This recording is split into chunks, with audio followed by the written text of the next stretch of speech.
Well, it is that time again, everybody. Hope you are doing well. My name is birddogjon, and I am back in action. In those scenarios, it's good to neuralize the cameras. You guys know that best. Very straightforward. Plug it in, go to the WebUI, link the source, walk away. You know, like super simple. I keep looking over at the chat, and I keep seeing you are full of it. Tasty, spicy meat snacks. Covered in flavor. I mean, you can't go wrong. So what's going on? We've got a handful of folks here in the chat, and I really appreciate that. What's up, mate? Hey, Warren, how are you? Appreciate it. Hey, Robbie, how's it going, man? You're just talking about you. What's going on, Tom? Ahoy. How is it going? What's going on, Go Web? Good to see you again. Thanks for hanging out with us again today. Appreciate that. Feel like I'm in this video more than anyone but John. It's true, NetApp. You are, I'm going to cut this up and put this in the next intro. What's going on, everybody? I am indeed, allegedly, birddogjon, back in action for another at least an hour, and we're going to have to probably take the whole hour because today is 240 day. So if you have been noticing, it is today's title is all about the P240, and I actually have one, amazingly enough, and so she's sitting here on the table. It's brand new in the box. I don't think anybody's opened it yet. So it was here. It's our support unit, and I'm pretty excited. So I got her all updated and ready to go, and we will have a little gander at that shortly. Now, first things first, I am incredibly stuffed up, and my whole family, my 2 kids and my wife and myself are all feeling this way. And so it has been, I feel like I can't hear my own head voice, you know? So if I cough, or I'm going to try to be really diligent with the mute button, I might need to like blow my nose here because it just keeps coming. It's the gift that keeps on giving in this holiday season. So, yeah, fantastic. Really like having that problem, but all good. If you want to chat with us, be sure that you hang out with us over at birddogjon.tv.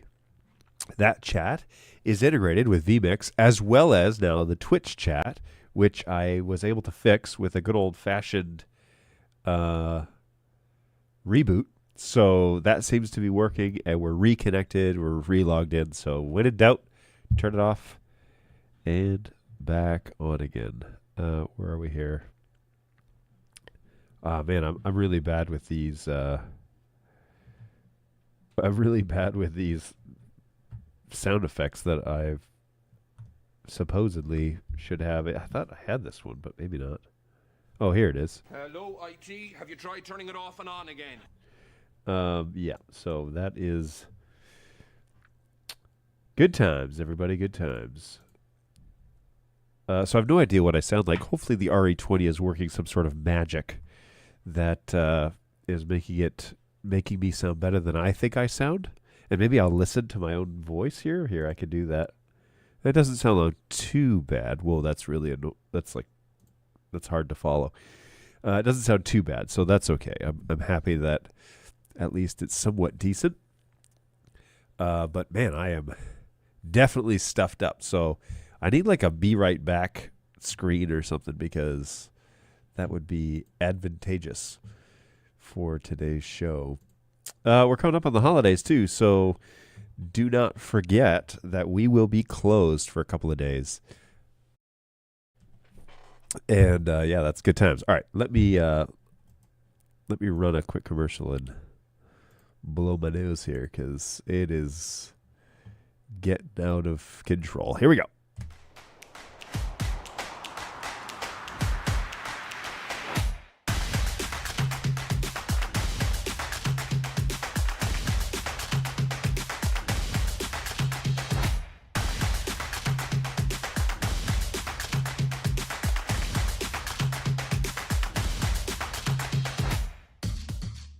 All right, good old wall, video wall, the classic.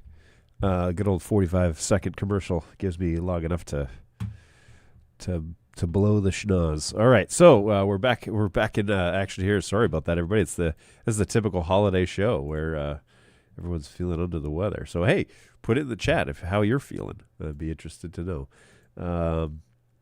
I am also watching things over in the YouTube studio, which is kind of a nicety that I don't normally get very often. So I'll change this to live chat, and that way I'll see everything kind of in chronological order, which is really how it should be until you're a massive, until you have a large following or something.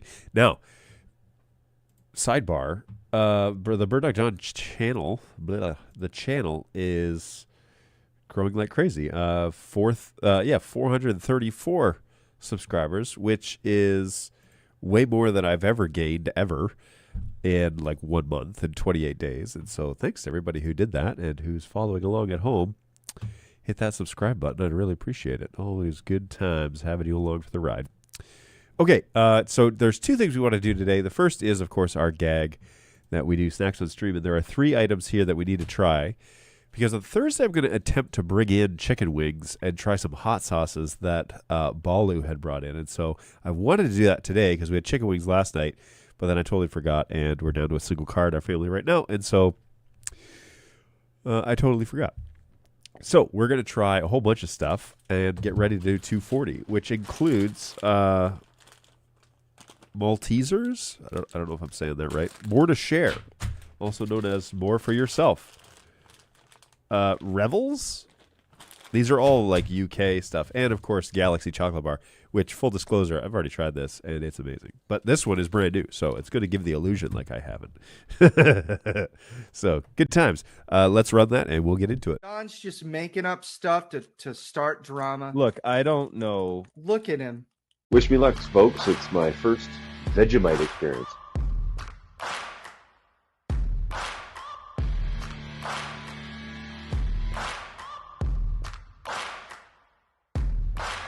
Final, this is like cheese flavor or something. It doesn't really look too appetizing. Good golly, this is something else, man.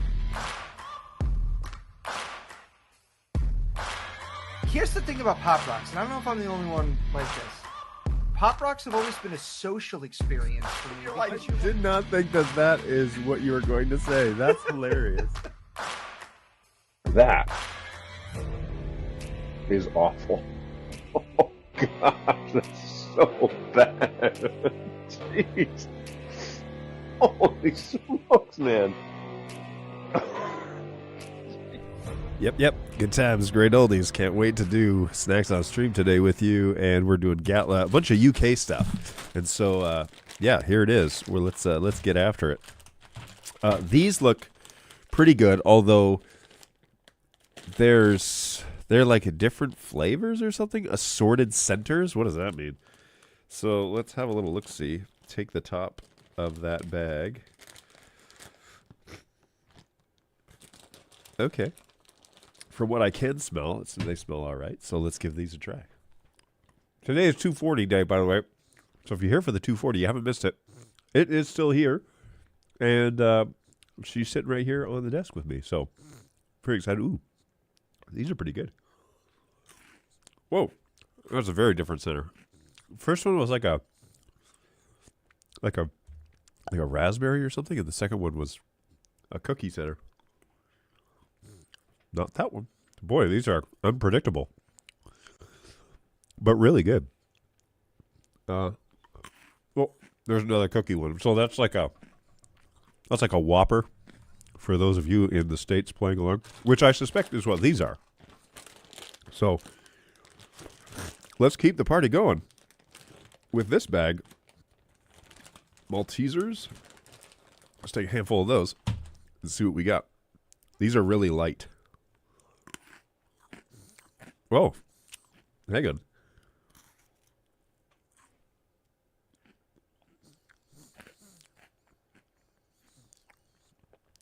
These are not as good compared to the others.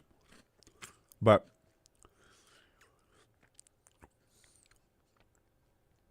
the center is kind of like a... Shoot, what was that chocolate bar? Oh, man, I can't remember what it was called. But it always left something to be desired. Oh, man. But the center, whatever this is,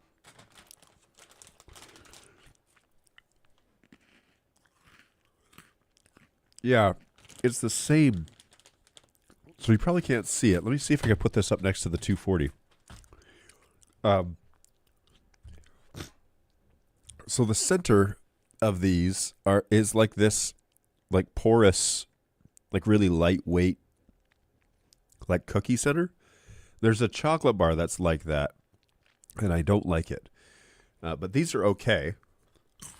Certainly not as good as these guys with the varying centers, but yeah, these are quite good. Are they made by the same company? Who makes these? Why are you not required to put the company name on the front of the label? UK only. Don't recycle. It says don't recycle. Okay, this is Mars. Mars makes the Revels and also Mars. Free Post Mars Wrigley Confectionery Company. So there you go. Whoa. That one was very stiff. So, there you go, folks. Let's give you the beauty shot there. Today, I will take these over the Maltesers because of the variety option that you get. It's good stuff. The guys in the lobby are going to want to try these, so I'll have to take them out there. Very good, though. Shout out to Nick and Tarina over in the UK who sent us these delectable options to try right here on Snacks on Stream. So,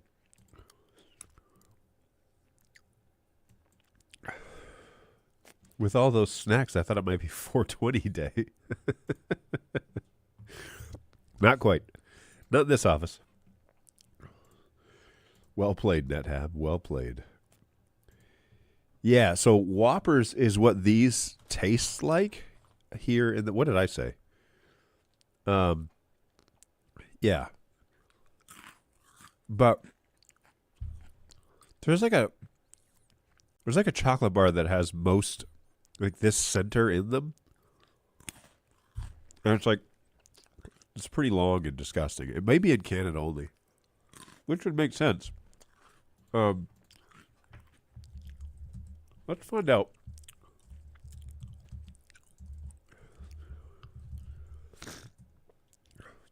Oh crap! It's like right there on the top of my brain.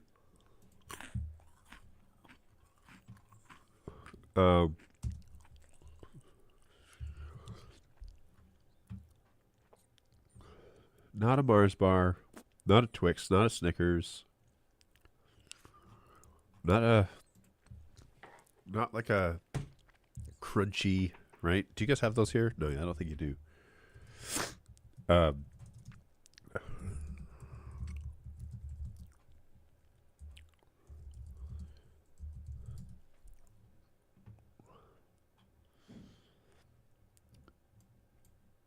Not a crunchy, not a crunch. Those are two different chocolate bars.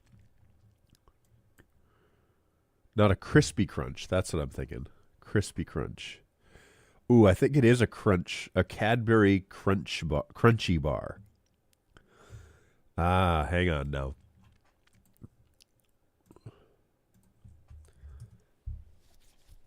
Let me look. I need a photo. Yes. Cadbury crunchy bar. All right, so how can I share this with you guys? This is what it tastes like. And I have never been a fan of these. So I don't know if this is Canadian only or not. Let me know in the chat, you Americans, if you've seen them down here. But these, I could never get on board with. I never thought they tasted very good. And that's what these Maltesers taste like, is a crunchy bar. Look at the texture in the middle of that bar. Doesn't that look like a moldy sponge? Look. Moldy sponge chocolate bar. Enjoy, kids. Have a great time. Here, I bought you this chocolate bar that reminds you of cleaning the house. Gross.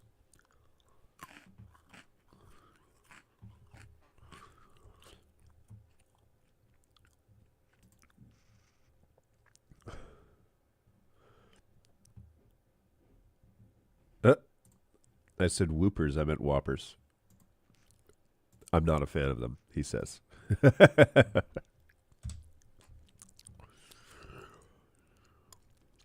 Good times. Yeah, those whoppers are something else, man. Whoppers, not a fan either. Yeah, I've got a story about that, but anyways, we'll go back. What's going on, Holly? How are you? Hey, we use NDI to Kramers to TVs in house for video. The question is, what are the parameters for using a BirdDog Play? Are there limits of distance? So no, plays are NDI decoders only, right? And so if your NDI, your proper NDI network, goes to those televisions, and when I say proper NDI network, feel free to reach out to our friends at help@birddog.tv for those guidelines. But if you have a proper NDI network that's VLANed off, if your NDI is on that network and it can go basically anywhere that local area network can go, if you want to send it across cloud or something like that and get it off, then that's the there are other options for that. But locally, there shouldn't be any kind of limitations for plays as long as the network can get there. Excuse me, as long as the network can get there. And I've seen NDI networks go over multiple network hops, so it really shouldn't be much of an issue for you. Yeah, I haven't seen those. The crunchy bars, Nestle. We have Nestle Crunch. Okay. Yeah, crunchy. This is Canadian. It must be Canadian. Not a fan. Not a fan of the crunchy option. Crunchy is like a chocolate-coated honeycomb bar. I like any kind of chocolate-covered nuts. Okay, well, there you go. NetHab has spoken. I have spoken. Nestle. Nestle? How do you say it? I don't even know. Apparently it doesn't matter. I sent a request with no response. When did you submit a request? Because there are 0 tickets in the backlog right now. So somebody has your ticket, and there's only 2 people, and they both work for me. So pretty sure you'll get a response. But did you submit it like 15 minutes ago? Actually, I can look it up. Find out where we're at. That's the point of the show. But we try to get back to everybody within the day that it's submitted. So we try. Sometimes there are more tickets than enough, but there should not be currently any in the backlog. No tickets in the backlog. And so let's just type in your name and see what comes up.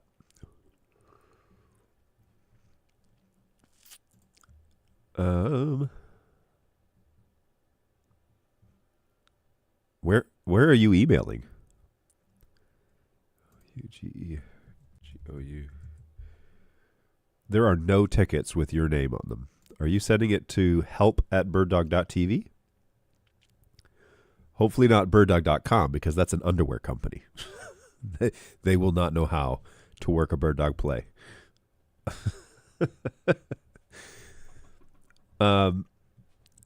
Yeah, there are no tickets in here with your screen name on them. So unless you're submitting them as somebody else, I don't see any tickets in our system from you. From the help on the website. Help on the website? Double check the email that you sent. Unless you submitted them on the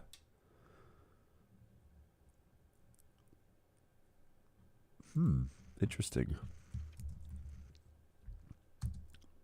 Because there are no tickets in here with your screen name. So if we go to Let's take another look at that. Holly, is it Gouge? Gouge? So if I just put that in, Gouge, and hit enter, there are no tickets by anyone named Gouge. All modules, all contacts. It hasn't even showed that you've opened that you have a contact reference in our CRM. Meaning, like, it would create your user account automatically when you submit a ticket with your name and your email address and such. So if you haven't received a response and you've submitted multiple tickets, either there's something wrong with if you went to the website and submitted a ticket form, I can test that right now. birddog.tv/ticket. Submit a new ticket. From John. What region are you in? North America. John at ticket title. Test. Details. Oops, that doesn't say test. Testing the test site for testing tickets. Submit. All right. Thank you. You will get an automated message confirming that a ticket was created within 15 minutes. And then if I go to tickets and I just say all tickets, all agents, all unassigned tickets. John Knutson. There it is. And it has been assigned to an agent. I'm going to take it from her because she doesn't need to answer that. And she's going to be very confused as to why I have a ticket for myself. Okay, so the website's working. Tell me more about specifically where you went, because if you're submitting tickets and we're not getting it in the contact us form. Contact us? Oh, you know what's going on there? You're not going to you're not submitting a ticket. You're hang on here. Contact. Yeah, no, okay. If so, at the contact us form right at the top, it says for technical support, please use our support portal. So what you're doing is submitting a request to the general CRM system by putting it here. And this is mostly for like resellers to use. So this is not the ticketing section. You need to go to birddog.tv/ticket to support. It says, if you're looking for technical support or help with an existing BirdDog product, please submit a ticket via our support portal. And it would take you to the ticketing system. So, yeah, I don't think that you've been submitting tickets. I think they're going into the general CRM system, which our guys don't operate out of. So that would be why. Phew! I thought that the integration was having issues. So it's like, that's why there's fewer tickets this week. Got it. So I can here. You're over here. So you're going to want to go to birddog.tv/ticket. That is the site to submit a ticket, and you will get a confirmation email saying we've created a ticket for you. Here's your ticket number. And then if you just hit reply all to that, it'll keep opening the ticket and doing that. So that is where you can find us.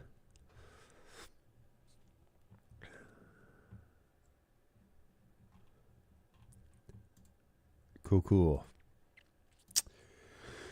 So yeah, as long as the NDI network reaches those televisions or wherever you're going to put those plays, because they're strictly just NDI decoders. There's really nothing else to them. So if that's all you want, then you can, as long as the NDI subnet makes it to those locations, then you can definitely plug them in, assign them an IP address for the DHCP reservation list, which is a part of the NDI network setup stuff. But assign them a proper NDI address through the DHCP reservation list. Don't use static stuff. And then as that pulls up, then you can assign it your main source and then video switch on that source. So, don't try and video switch. Don't try and change the NDI sources at the play. Send it a source that you're able to video switch out. So like vmix out or TriCaster out or something like that. And then you get instant video switching that way. But that's usually how those are designed to work. Let me know if you could, if you're able to find that ticketing site, because that's super important that be available. Alrighty. Okay, so today it is 11:30, so we got to get on with the 240 tour, because the last time I did a product overview, it took me over an hour, and I really don't want to take over an hour. So let's do that now and get ready. Whoops. So I have a brand new, just unboxed 240, and we're going to walk through from start to finish everything about this camera, the physical features, and then the WebUI as well. So let's plan to do that, and I will kind of make a clean cut here so that I can cut this up and put this up on the site. So let's do that next. I'll just double check on chat, make sure Holly's not trying to update anything or give me any more sort of information here. Could take the crunchy, I'll take the crunchy picture down before we begin. And yes, this is for sales inquiry. Got you. Oh, so, you're trying to submit a sales inquiry. Let me look. Let me look at the sales department. This isn't something that other folks have control over. Are you here in the States, Holly? Holly.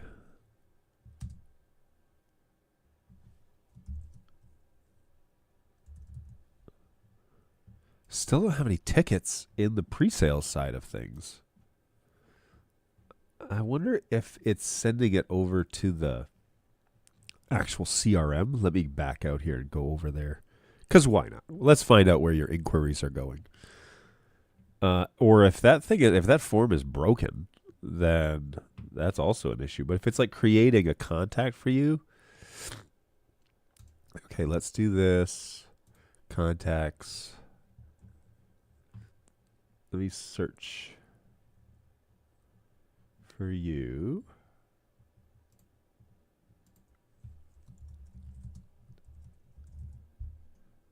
Ah, your name is over here in the CRM.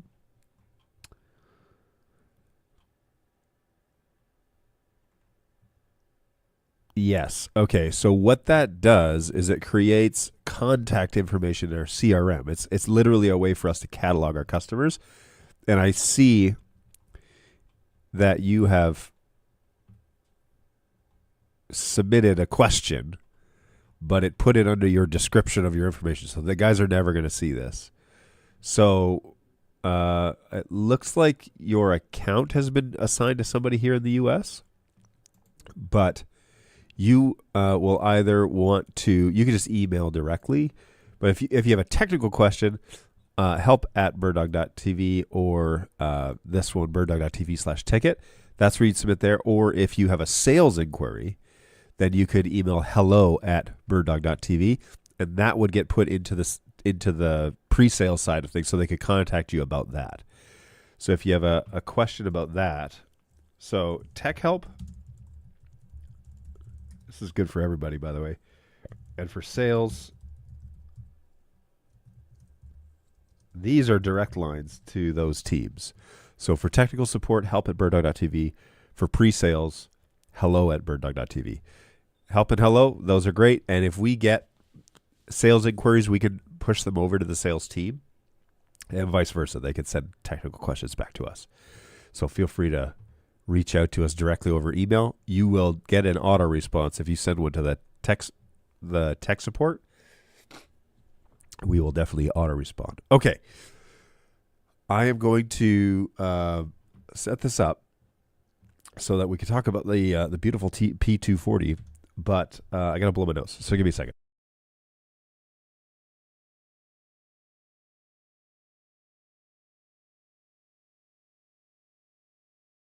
Man, this is 'tis the season, my friends. 'Tis the season. Okay, let's do this segment because I really want to do this, and I think this will benefit a lot of people to kind of have not really an unboxing, although I could have done that today, but I wanted to be sure that we were up on 112 and everything was ready to go for the show. And so I've got the P240 here ready for this. So let's start that out. I'm going to do a hard break here, and then I'll try and end it as well. And then if you have any questions, put them over on birddogjon.tv and dump them in the chat there, and then I'll see them at the end, and I can rifle through them and answer them as we go. So any questions about the P240, feel free to dump them in there, okay? So today we want to talk about P240. It's the second generation of the P200 series camera. So it's the successor to the P200, which was by far our best-selling camera of all time.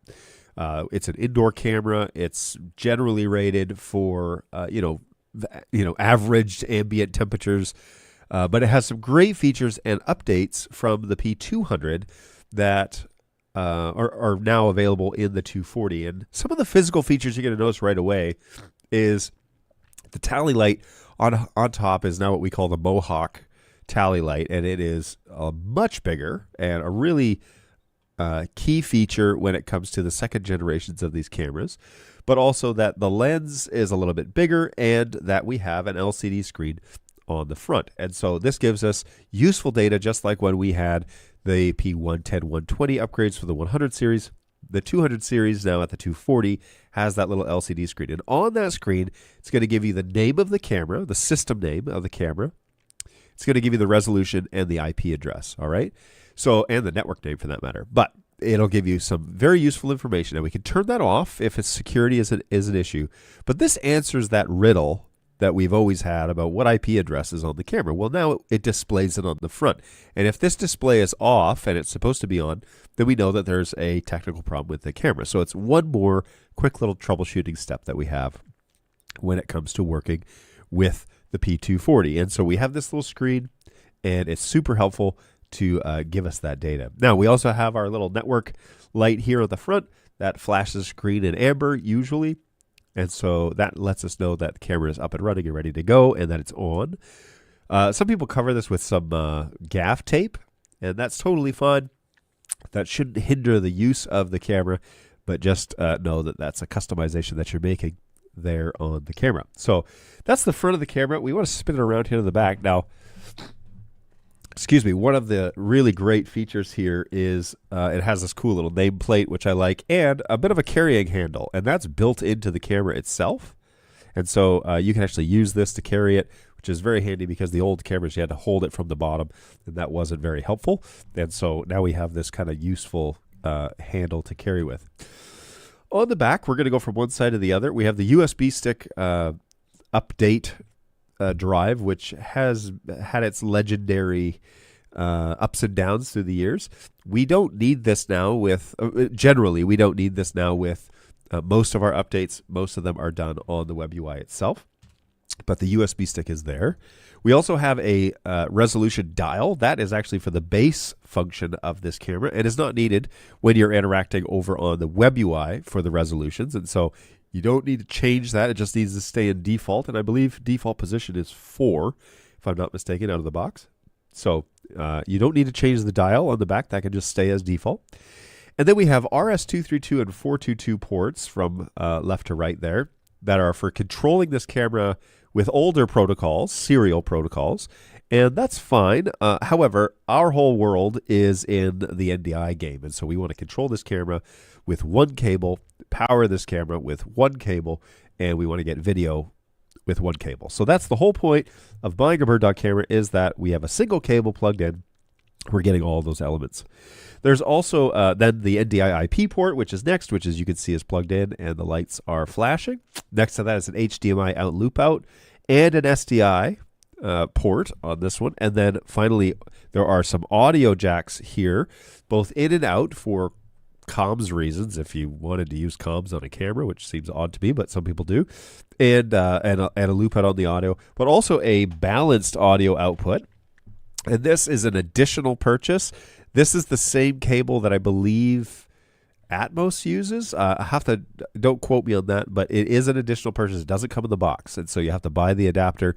But that gives you like XLR outputs on this, and so that's helpful if you're into the game of needing to have balanced audio on out of the camera. Then there is that option. Now, I'm always persuaded to just do the camera stuff with the camera and bring the audio in a separate way, but depending on your workflow and your installation, you may need that. And so it's a nice feature to have. kind of going forward. And that's kind of the whole, tour around. There is also a mounting bracket on the very back, which I could share with you, which is right here. It's integrated into the actual plate of the unit. And so you can thread a security chain to that in case it falls off your ceiling mount or something like that. You could definitely secure it to the ceiling, which was a feature that was requested after the Gen 1s began. So pretty excited about that. And it's a great little camera to get started with. And this is our current generation of the 200 series. It is a larger sensor than the 200, and it has, on paper and technically, a stronger zoom than the 200. The 200 had a 30 times optical, and this one has a 240. However, we're using that larger sensor, it's actually a 4K sensor, to achieve that with a shorter optical lens. And so it is a true 40 zoom, but it is not necessarily like the P240 zoom. It is done with a larger sensor and an optical lens as well. So pretty excited about the offerings here with the 240, and it's a beautiful looking camera. Oh yeah, one last item. You may have noticed this little guy on the back here. This is an additional tally light, but in the box comes a actual little like silicone cutout that you can fit in here. It kind of squeezes in there, and they have numbers on them, and so you can number your cameras that way. And then when you select the camera, that tally light should light up. So let me dump this in here. When you select the camera in vmix or Wirecast or TriCaster, the tally lights up, and that little number would light up as well. And so this is in preview right now, and so it's green, and when I move it to program, it turns red. Okay. Let's move over to the WebUI, and we'll walk you through all the features that are also available there. So I'm going to open up my screen share, and I'm going to put this over on the screen. And let's just take one quick moment to do all of that. Hang on.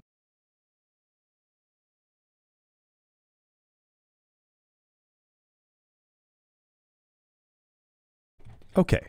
All right. And here we are in the WebUI for the 240. Now, when you get started, you could go to the IP address. You could also get to the WebUI by pulling it up in Studio Monitor and then clicking on the little gear box in the bottom right-hand corner on a PC. On a Mac, you're going to have to go up to the menu and click on, I believe it's called Device WebUI. I should know that by now. But anyways, you could pull it up directly that way. That way you don't need to know the IP address. But in the 240's case, it actually tells you the IP address right there on the front of the screen. And so there's no mystery anymore about what it could be. It is available for you to see when you take it out of the box, which is great. So let's get into the WebUI and have a little look. On the dashboard, this gives us some great general information that we're wanting to know out of the gates. CPU usage, network bandwidth, and what the status of the device is. So it's in encode mode, which of course it's a camera, so it's always going to be in encode mode, and it's streaming NDI. When you see streaming NDI, it means that the camera believes that it is operating correctly and it's streaming it as it should. This status can also say like booting or changing video resolution and things like that. So when it says streaming NDI, the camera believes that it's putting NDI on the network correctly.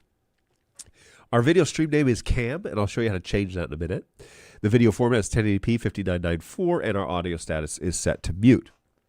The stream info is that it gives us the details, 1920 by 1080 at 5994 at 422 color. Sample rates, audio channels, there's 2 left and right, and sample rate is 48,000. The bit rate fluctuates. Now this is a snapshot. I believe it's once a second, and so it kind of reads back, but it's not like real-time immediate, and it's feeding a website. So it's the WebUI. So this is just a snapshot about average what it's doing. So 135, 125, 120, somewhere in there.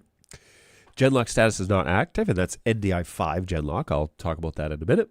Network protocol is TCP, not multicast, and the Silicon 2 protocol on 112, which is the latest firmware to date, is not selected. I'll show you how to turn that on in a minute. Then it just gives us some system details. So the system name, whatever it's registered with the MDNS, the IP address that it's been assigned, 1.65 in this instance, what firmware version and what MCU version. These are super important.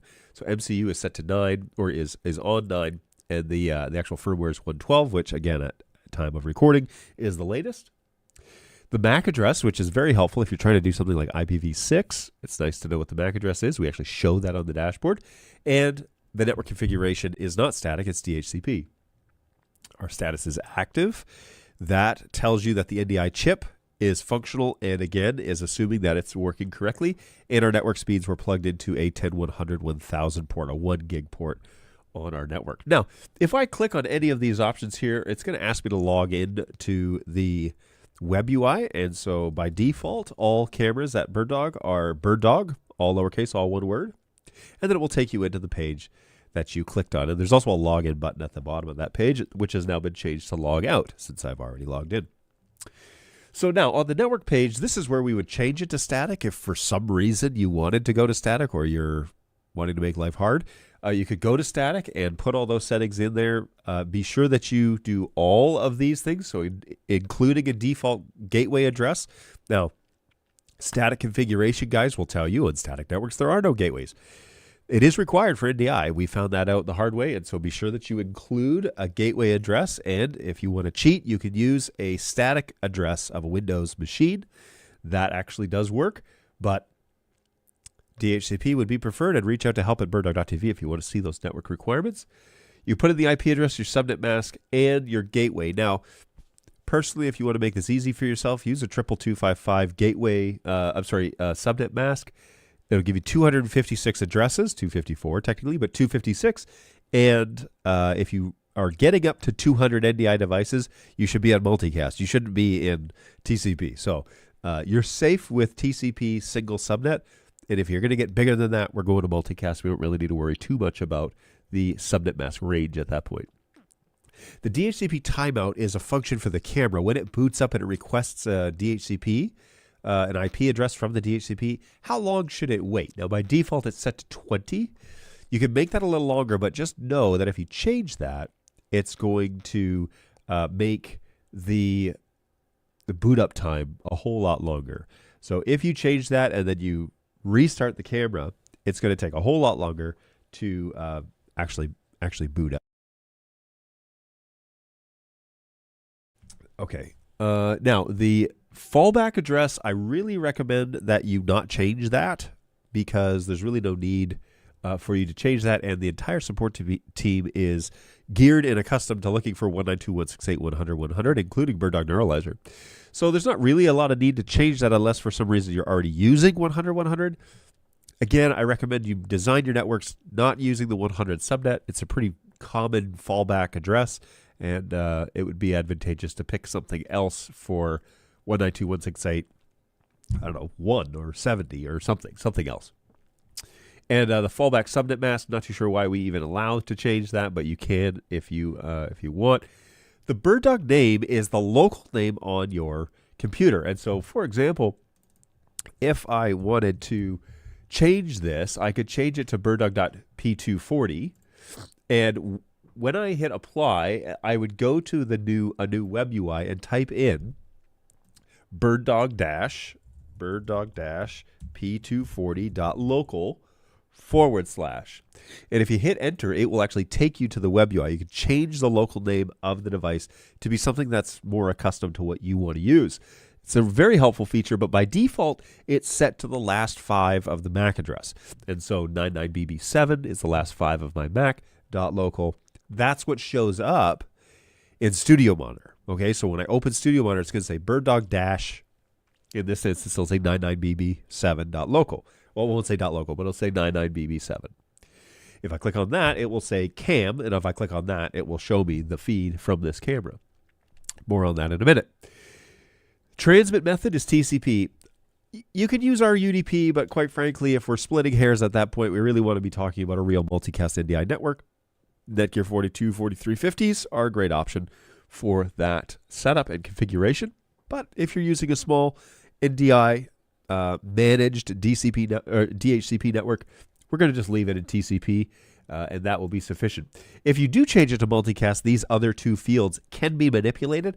However, out of the box, especially with the Netgear 4250s and 4350s, you don't need to change them. Okay, they're already designed to function this way because that's the default information in the NDI SDK. So for multicast, so That's already preset for you. Don't need to change it unless your IT department tells you we've had to customize this multicast network. Here is what you put in for the multicast prefix and subnet mask.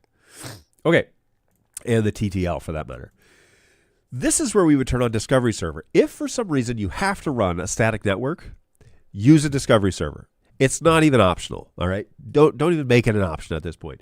If you need to use a static network, you need to be running an NDI, a proper NDI Discovery Server. You need to learn about what that is. That's available on my channel at birddogjon.tv. But NDI Discovery Server is required for a static setup for long-term consistent use, all right? Good results. So we would turn it on here, and we put in the IP address of that Discovery Server. It would be a Windows PC of that Windows PC here, and hit apply. Access Manager is where we can tell this device if there are sources on other subnets, not VLANs, subnets, if there are other encoded sources on other subnets that this camera needs to be made aware of. And primarily this would be for the fallback function of the camera, or for the, no, actually just the fallback function of this camera. So we could put in those IP addresses here. Now the beautiful thing about this is if I hit save, it downloads a little file. And if I open that configuration file, it shows me the format that I need to use to save this text file and then upload it back to this camera. And so if I do this correctly, I could put in 192.168.1.224, right? 225, 223, and 224. So we're going to say save. This is called config2. I'm going to go and select this file from my downloads because that's where it would have gone. One moment, please, while my computer thinks about this. I'm going to go to my downloads folder. Oh, wow, my computer did not like this idea. All right, let's run that back. I'll have to cut this part out. Okay, there we go. So we're going to go to our downloads folder here and put in config2, hit open, and then hit upload. And if I do it correctly, my new address will appear in the list as the other ones did. All right, so there's my new address. I put it in the text file correctly, and it showed up. The key here with this one is don't put any spaces after the comma. It's very programmer-esque of the engineers to do it this way. There is a change coming to this in the future, but for now, that's how you do it. Same thing would go for the NDI receive groups. Now, say we have a single subnet, but we want to still separate the sources and the decoders to only see each other. So think of it as one big network to rule them all, one proper NDI DHCP to rule them all, but then I have classrooms, and each one has a camera and a decoder, and I just want those two to see each other. We would make NDI groups, and the same thing is applied here. So we would say save, group names, and look, there's a specific format. So I'm going to put in here like Studio 2901. I don't know. But notice the quotations around the name for this one, okay? So now we're going to say save, and we're going to close this. Now let's see if my computer will cooperate here. Hey, there it is, group name 6. We're going to say open and hit upload. When we hit upload, if I do it correctly, my group will appear here on the list, and absolutely it did. Last but not least, we could enable this camera to belong to a group. Now, that first setting was to see a group, okay? See sources in a group. That's what NDI receive groups. It's to see sources that belong to a group. You add them there. To add it to a group, to send the signals to a group, you would put them here. So I could change this to Studio 2901. And I would hit enable. And if I hit enable, it'll add it to that group, and only sources that are in that group will be able to see this 240. Okay, so that's what the groups do, and that's where you manage that information. All right, over to the System tab. This is where we're going to change that password that's default, BirdDog, all one word, lowercase. We can change it here. We put in BirdDog, all lowercase, and then change these two, put a new password in, and then confirm it and hit apply. Really only do this if security is something that you are worried about. And so if this is a closed network and it's just you and your production crew, this is just one more layer of screwing it up. Okay, so change it if you need to. It is an option, but really consider if you need to. That's up to you, and that's very subjective. System update is where we put the .fw file for the firmware update for the camera. And so when I download the new firmware, and it's a .fw, not the zip file, the .fw file, we load it in here and hit upload. It'll take us to a secondary screen, and it'll tell us with the progress of the update and tell us if there are any errors. This is for a manual MCU update, and so if you have an issue with it, the support team might send you a .bin file. That's where this goes. So if you load the .bin file in there and hit upload, there'll be a little status bar that appears here and tells you when it's done. And then our CEO of the company heard the cries of those on Facebook and integrated a light and dark mode for the dashboard. And so if you are outdoors, the light mode might be a little bit easier to see. If you're indoors like me, I like to use the dark mode. So there we go. Over to the AV setup screen, where we're going to find a few options about audio. The first thing is the output. Do you want to output comms? Okay, are you using BirdDog comms to communicate with your team, and you need this camera to be on that system? The output could be selected to comms, or you can loop out the audio that you're integrating with the camera. So if you want the audio to go in and get married up to the NDI stream, but then also get looped out and continue on down the channel, there's an option. You can loop it out. You can change and manipulate the artificial gain of the inputs and outputs, but it is a digital gain. It's not an amp. It's a digital gain. So the best thing to do is to have the source already kind of in its final form before it gets to the camera, so you're not manipulating the volume on board the camera itself. You don't have to add digital gain. This is where we could change the OLED screen, and if we wanted to turn it off, for example, we could click this button and turn off the OLED. So if security is paramount and you needed to do that, you could turn the OLED on and off on this screen. But you can also invert it, which means that if you're hanging this camera upside down, we could click the invert button and it'll post that upside down. So super handy and convenient to use. We can also click device restart. What this will do on this particular screen is the same function as the dashboard device restart. These are the same buttons, okay? Here and here. That device restart restarts the NDI chip, which is helpful if you're making network changes, but you don't want to reboot the whole camera or you don't want a power cycle. You can restart the NDI chip. Everything from the NDI integration onward gets restarted. All right, now there's another version, device reboot, which actually sends a soft reboot to the baseboard, which reboots the baseboard and the NDI chip. Okay, so it does both. It's a longer boot up time. The NDI chip is just a few seconds. The reboot device is a soft reboot. It's not a power cycle. It's a soft reboot of the board and the NDI chip, and that takes about 1.5 minutes or 2 minutes to really get completed. Okay, this is where the fun really starts. The encode settings is where we're going to tell the camera what resolution we want. It's going to tell us what do we do with the audio, whether we want to turn the stream on and off, whether we want onboard tally, all that stuff. Here is where we could manipulate whether or not we want to tell the camera to function at a certain threshold in manual, or we want the camera to just manage its own data.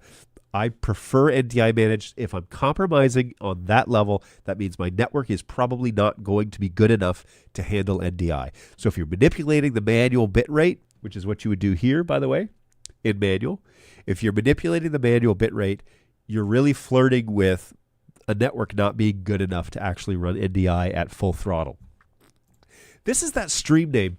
Inside of Studio Monitor, what do we want the camera to be called? And so when I select BirdDog dash, what was it, 99BBF or something like that, when I select that camera, the little name of the camera appears, and it's just cam. But maybe I want to change this to P240. And so I know this is the P240 camera feed, and that's totally fine. We do that, put in a new name, and hit apply. We can also change the video format here. Now remember when I said leave the dial in default when we were looking at the camera itself? Well, we leave it at default and we change the resolution here. And this should change the resolution of all outputs. And so don't need to mess with the switches, all that stuff on board. What we want to do is change it on the WebUI. And so we could, the maximum this camera can do is 1080p 5994 or 1080p 60 technically. 1080p 5994, P50, I50, and so on and so on. So you can see the different options here.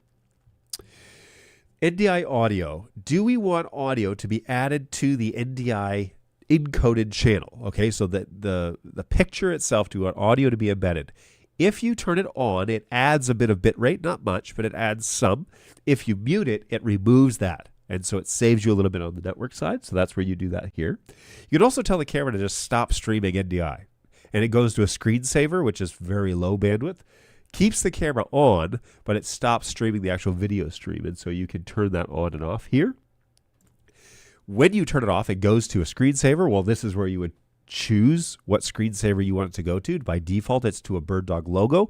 Maybe you don't want that. Maybe you want to capture a specific frame that the camera is seeing, like a logo or something, or you just want it to go black. All of those are options here, and more options are on the way, I've been told, but those are the 3 options in 112. To capture a frame to be used as a screensaver, you would click this button. If you click that button, it captures that frame and saves it under that capture option right here. So then if I select capture, it will show whatever it was that I captured. This is where you turn that onboard tally on and off. And so if you want tally information to change the color on the camera, okay, preview and program, you could tell it to do that here. You can also turn it off, which means it will never show tally information. This is not a manual tally light switch. Okay, this is just saying, do you want to light up the lights when the tally information arrives to the camera?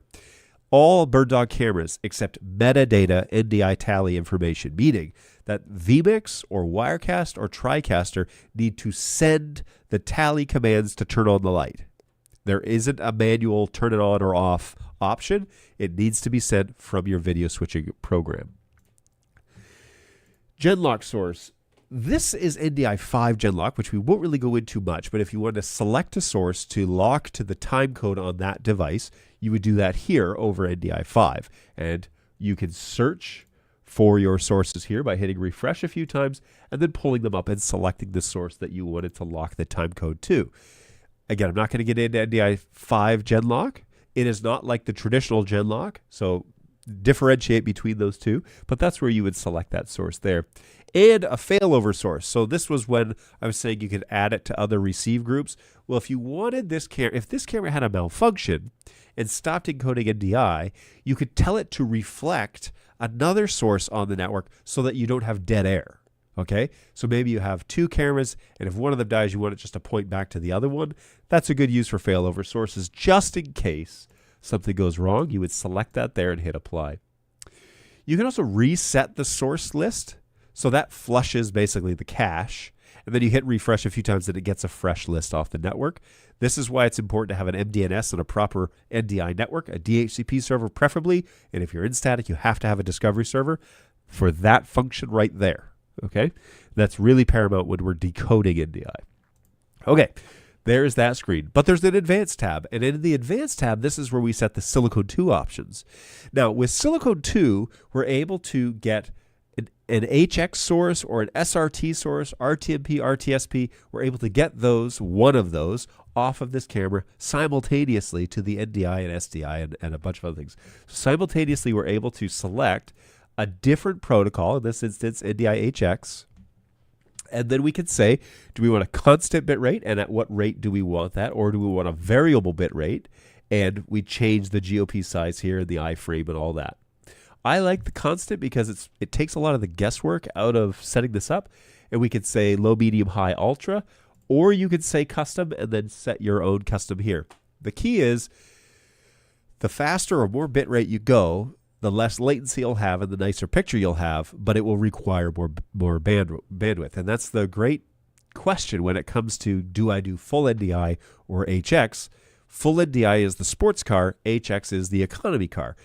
HX does, now some people don't like that analogy, but HX is the most economical use of your bandwidth and gives you the best picture for that bandwidth, okay? Full NDI does not care about your bandwidth. It will take what it needs to get the job done, but it will give you the absolute best picture and lowest latency. HX3 gives us the option to have variable bit rates and to kind of manipulate it a bit to see what works for us and gives you a lot more control. However, if you're going to ultra, there's very little difference between ultra and full except for the latency. And so if you're going to ultra and you're doing 60 megs, you're probably able to do 140 at that point. That's probably not a big burden for your layer 2 or layer 3 managed NDI network switch, and you might as well do full NDI at that point. But we give you the option for NDI HX. Okay, next tab, cam control. Cam control is where we control everything about our camera. This first page, that's the first tab is called cam control, and then the first tab up here is camera control. So we can control the camera left, right, up, down by clicking on this circle. So I just want to prove that I can move this camera. And as I move the camera, you can see that the yellow light is receiving that information. That's just the network data, it actually processing that. It's just an indication that it's getting those commands. I was just using that little circle here to do that. You could turn the onboard menu on and off, but with the modern day WebUI that we have, you don't need to. So don't worry about that. You don't need to turn it on unless it is on, and that's how you turn it off. This is where we could zoom in and out, so tele or wide, regardless of what you want. And we can change the focus mode from automatic focus to manual focus. And so if you have a specific position that you have the camera in and you want to dial in the focus, you can do that here with in and out. All right, the speed control, superfine, and standard options were added a little bit later on, but this superfine gives you a much bigger range when it comes to dialing in exactly how fast you want the camera to move. These settings are not saved on board the preset, okay? These settings are set in the WebUI, and the camera references those speeds depending on what mode you're in. But it references those speeds, and so I tend to use standard mode, but some guys really like having all the way up to 255, and that's an option there. 3D is a beta program as of today's recording date. That if you are using Unreal Engine and you're integrating with 3D, this is where you would put in the parameters for 3D to communicate with the camera itself. This is where you can set and recall presets if you like. There are two modes for presets.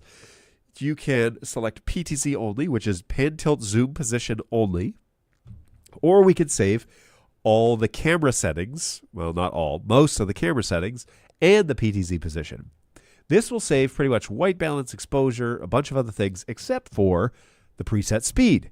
The preset speed in camera mode is recalled here. It references this speed in order to execute the preset.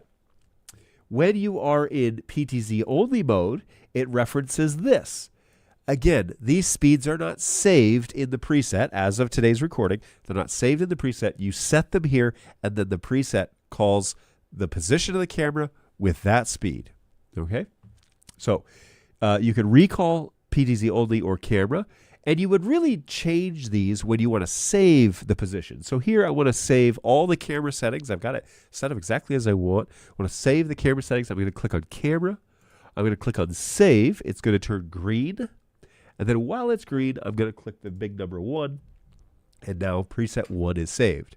Now, if I click on PTZ only and I call preset 1, it's going to call preset 1 with the camera settings because it's saved on board the actual camera itself. It's not saved on the WebUI or on vmix or anything like that. It's saved on board the camera. So when you save a preset, it's saved on board. It recalls in camera mode. It recalls PTZ and the coloration.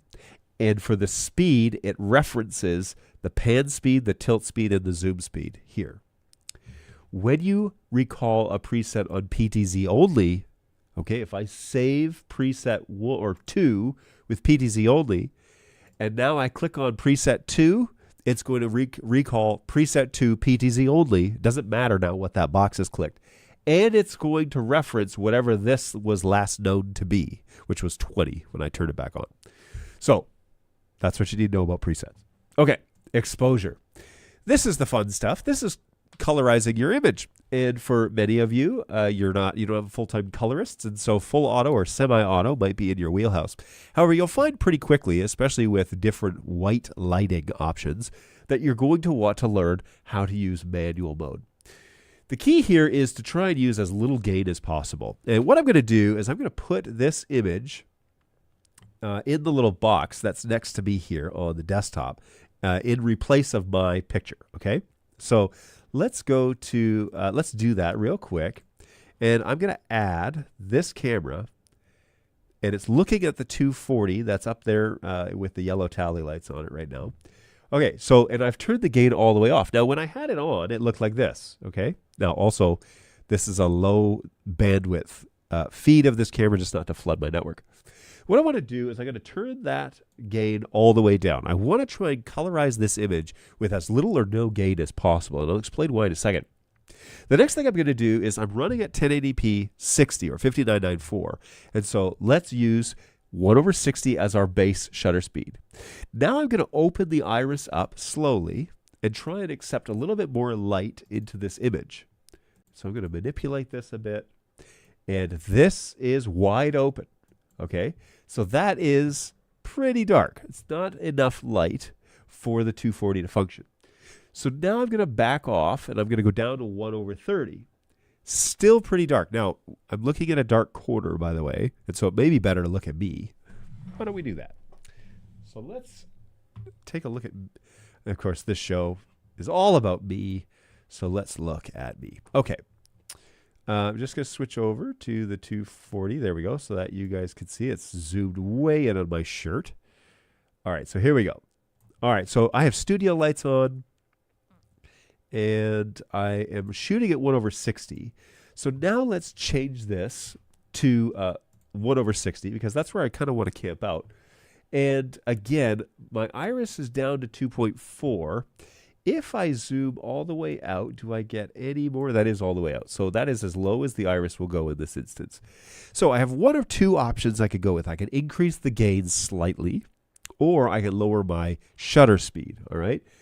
I'm going to see what it looks like if I increase the gain. It doesn't look terrible, but it's not great. Okay, if I increase the gain, I'm up to 6 decibels. That image is still pretty clean, and it's not busy. The blacks on my shirt are not super busy. Man, that picture looks amazing.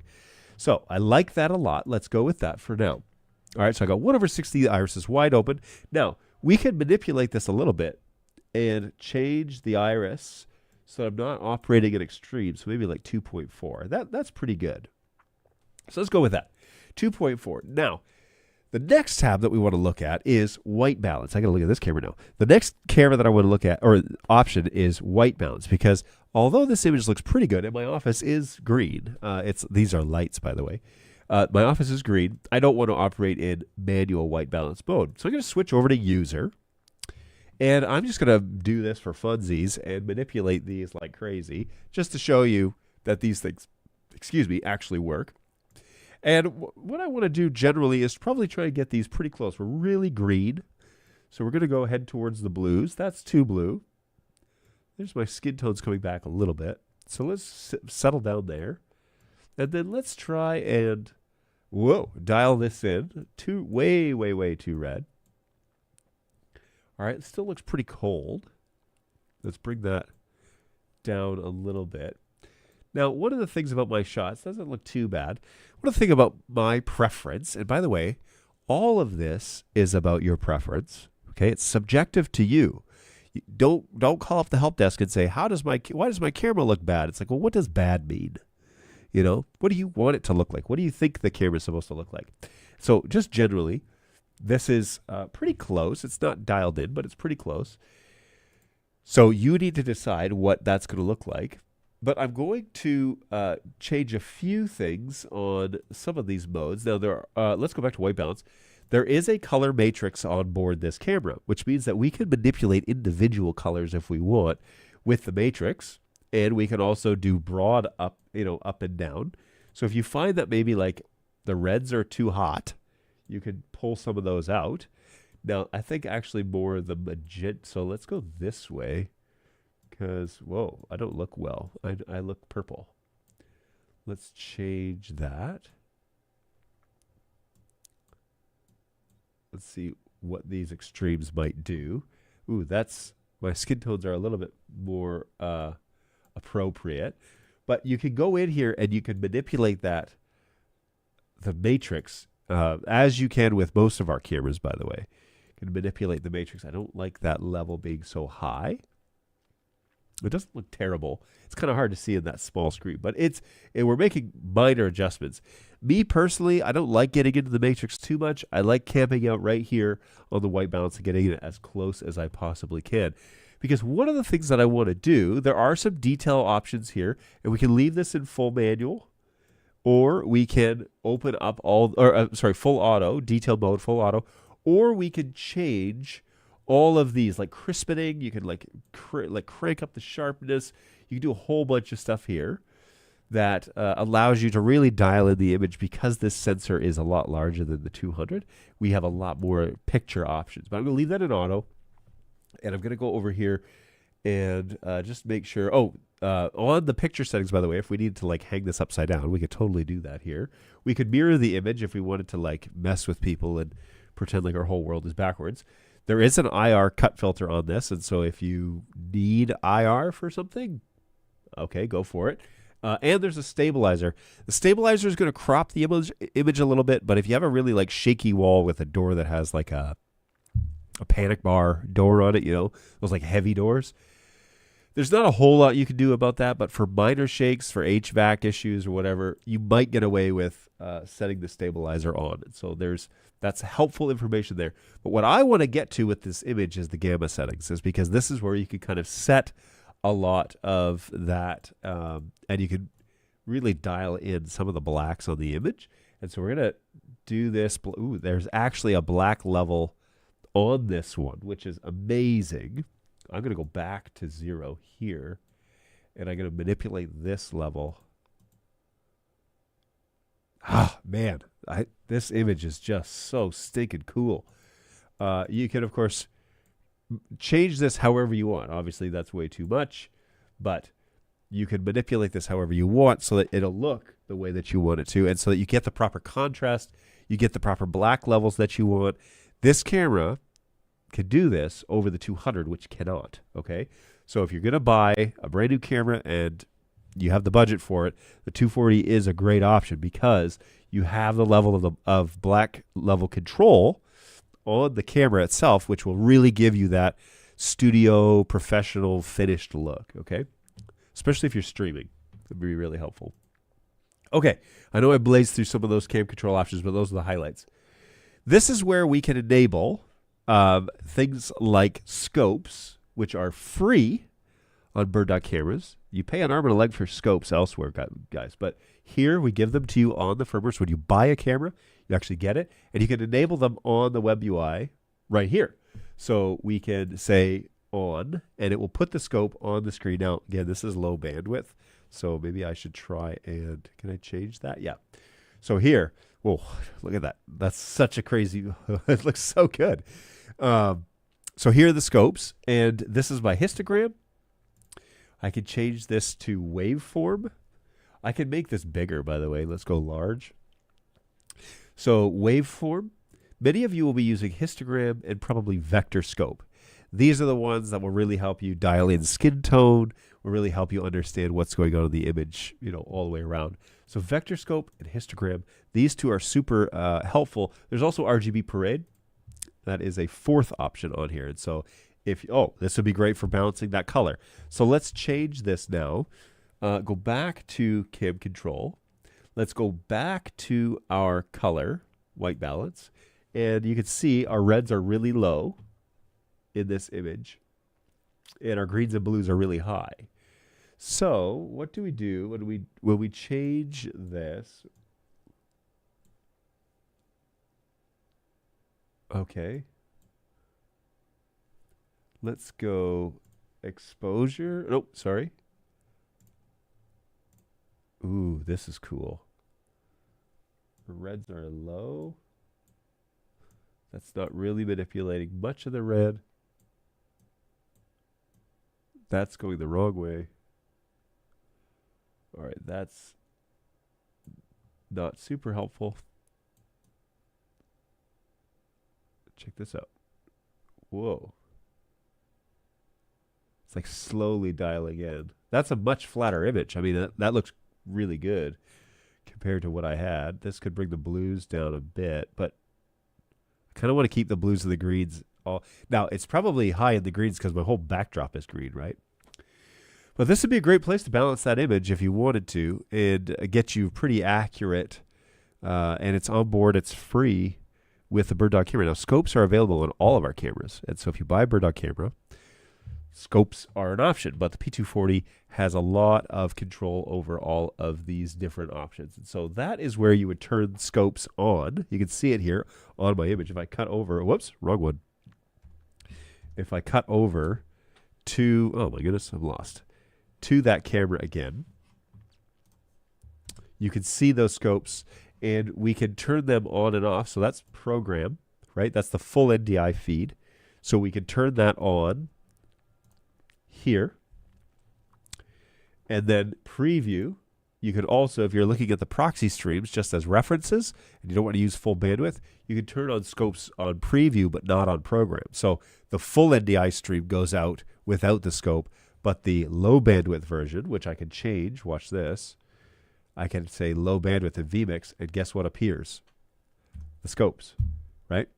So if I change it from low bandwidth, the proxy stream has scopes, but the program doesn't, because the camera is actually outputting 2 NDI streams, one in program and one in proxy. So there you go. You can also make it transparent if you want, but not too sure why you want to do that. And you can change the position of, you can change the position of where the scope is. So say I want it in the bottom right instead, then I can turn that on, and there it is, the bottom right of the screen. So scopes is kind of the last option on the WebUI, going kind of all the way around. And I hope that that kind of walkthrough of the beautiful P240, which is turning into quite a legend here at BirdDog because of the, let me set this up like pretty so that you can see it, turning into quite a legend here at BirdDog just because of its versatility and its really deep, rich functions. Operates over PoE. It's a single cable plugin for video, for metadata, for tally, for audio, for power, for control. We can just open this up pretty easily in Studio Monitor, and maybe what I'll do here is to just give you one final view of that. And so if I cut over to that screen and I throw that 240 up here, check out, there's my studio. You could just control it in Studio Monitor just like this. Look at that. This beautiful, smooth, like ramping motor. It's not abrasive. It's just perfect. And so the 240 is definitely a place and a great option when it comes to camera selection in this market. And hopefully that is very helpful while you're navigating how to use your camera, what all the functions are on the camera, and how to get started quickly. So hopefully that's helpful. I'm going to check out the chat, see what's left, and we'll see you in the next tutorial. Thanks. Okay, let's cut over to the chat. And what time we got? 12:30, not too bad. That was a really quick run through of the 240, but we have to do that every now and then. Mr. Bernstein says, hey, no hat. It's true. No hat today. What's going on, Josh? How are you? Hopefully life is going well over in California.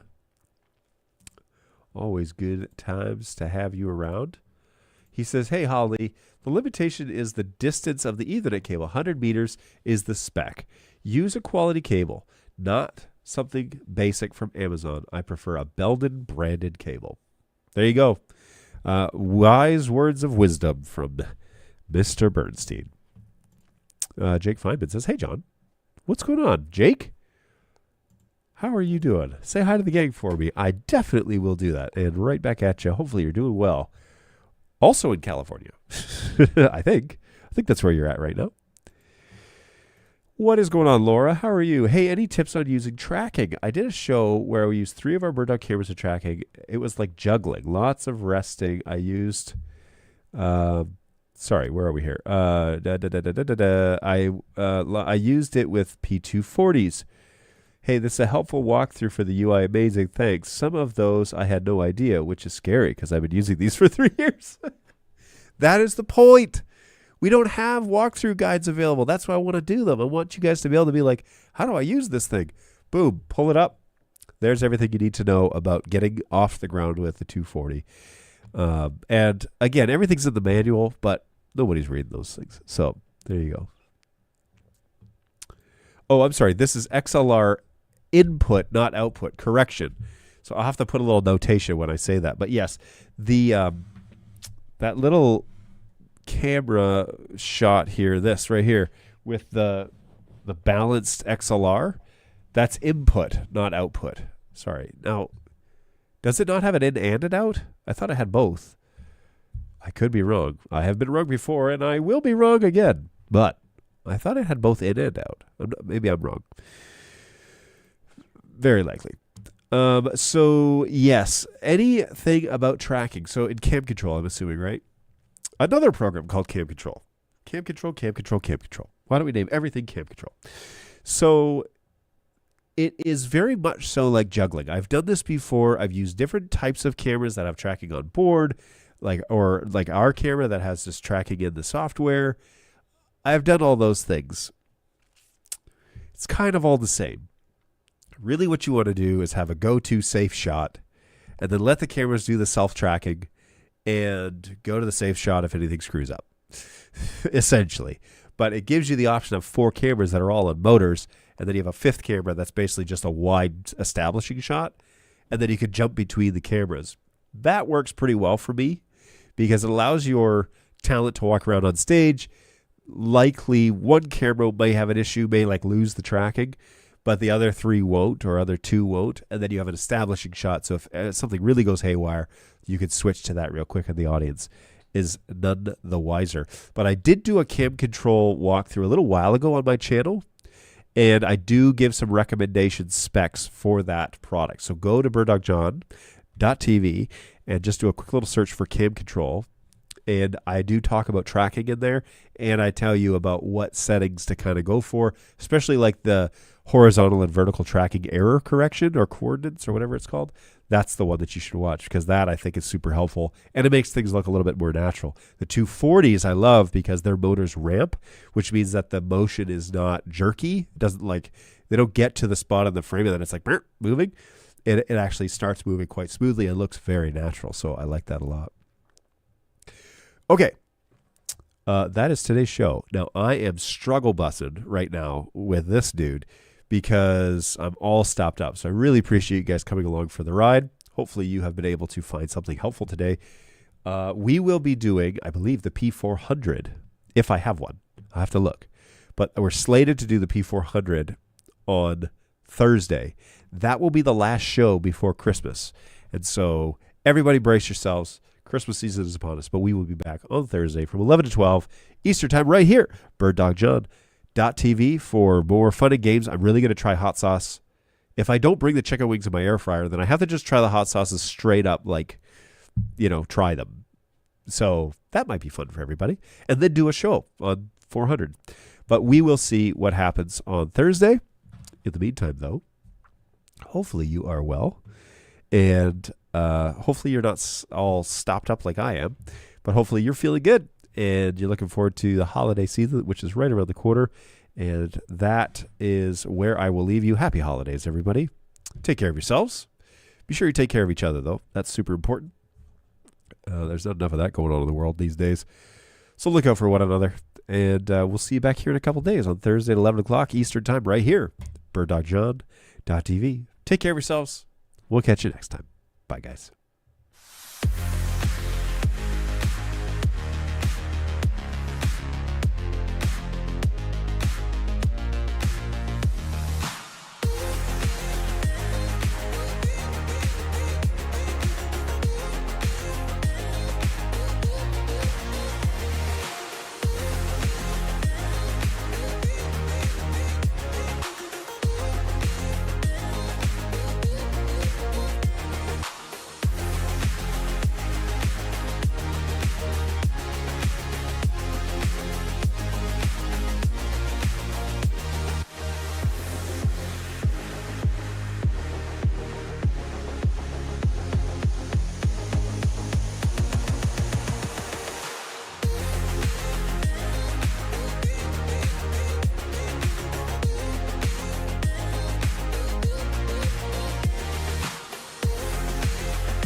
Serenity now, insanity later.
another